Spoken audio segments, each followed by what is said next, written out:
গ্রামের নাম কাশীপুর। গ্রাম ছোট, জমিদার আরো ছোট, তবু দাপটে। তার প্রজারা টুস শব্দটি করিতে পারে না, এমনই প্রতাপ। ছোট ছেলের জন্মতিথি পূজা। পূজা সারিয়া তর্করত্ন দ্বিপ্রহর বেলায় বাটি ফিরিতেছিলেন।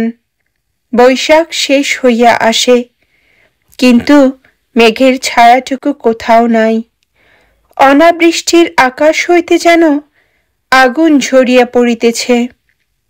সম্মুখের দিগন্ত জোড়া মাঠখানা জ্বলিয়া পুড়িয়া ফুটি ফাটা হইয়া আছে, আর সেই লক্ষ ফাটল দিয়া ধরিত্রীর বুকের রক্ত নিরন্তর ধোঁয়া হইয়া উড়িয়া যাইতেছে।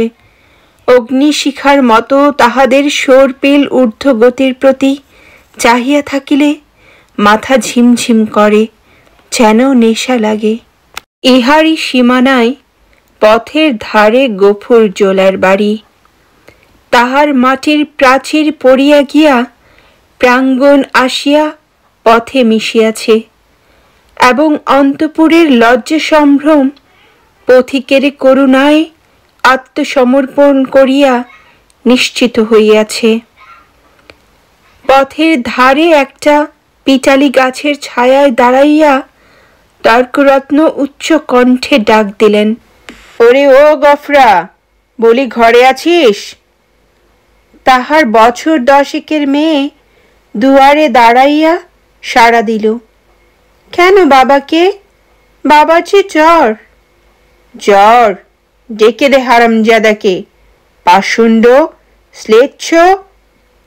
হাক ডাকে গফুর মিয়া ঘর হইতে বাহির হইয়া জ্বরে কাঁপিতে কাঁপিতে কাছে আসিয়া দাঁড়াইল।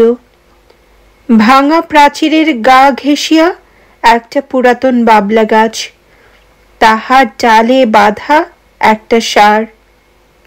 তর্করত্ন দেখাইয়া কহিলেন, ওটা হচ্ছে কি শুনি?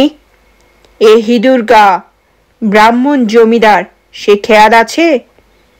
তার মুখখানার রাগে ও রৌদ্রের ঝাঁজে রক্তবর্ণ, সুতরাং সে মুখ দিয়া তপ্ত খর বাক্যই বাহির হইবে।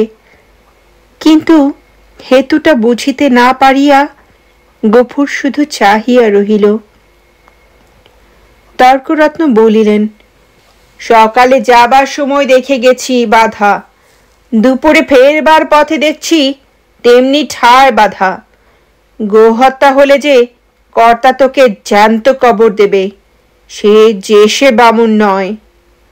কি করব বাবা ঠাকুর, বড় লাচারে পড়ে গেছি। কদিন থেকে গায়ে জ্বর, দড়ি ধরে যে 2 খুঁটো খাইয়ে আনবো তা মাথা ঘুরে পড়ে যায়।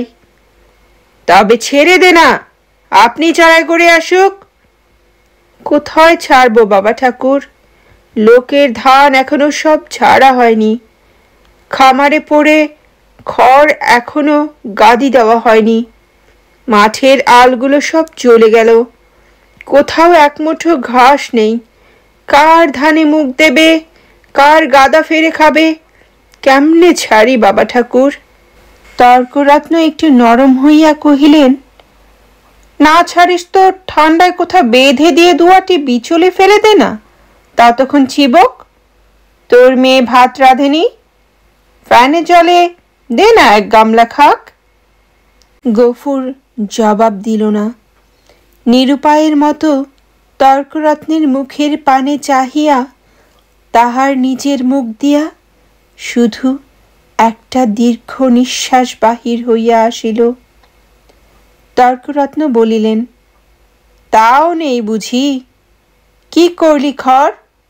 ভাগে এবার যা পেলি সমস্ত বেচে পেটার নাম? গরুটার জন্যেও 1 আঁটি ফেলে রাখতে নেই? ব্যাটা কসাই। এই নিষ্ঠুর অভিযোগে গফুরের যেন বাকরোধ হইয়া গেল।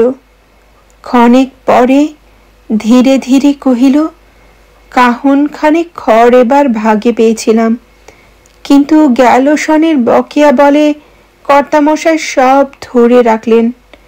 কেঁদে কেটে হাতে পায়ে পড়ে বললাম, বাবু মশাই হাকিম তুমি, তোমার রাজত্বে ছেড়ে আর পালাবো কোথায়? আমাকে পণ দশেক বিচুলি না হয় দাও। চালে ঘর নেই, একখানি ঘর, বাপ বেটিতে থাকি, তাও না হয় তাল পাতার গোজা গাজা দিয়ে এ বসাটা কাটিয়ে দেব, কিন্তু না খেতে পেয়ে আমার মহেশ মরে যাবে। তর্করত্ন হাসিয়া কহিলেন, ইস, সাত করে আবার নাম রাখা হয়েছে মহেশ, হেসে বাঁচিনে। হ্যালো বন্ধুরা, বাংলা সাহিত্যের প্রখ্যাত লেখক শরৎচন্দ্র চট্টোপাধ্যায়ের মহেশ গল্পটি কার কার ভালো লাগে?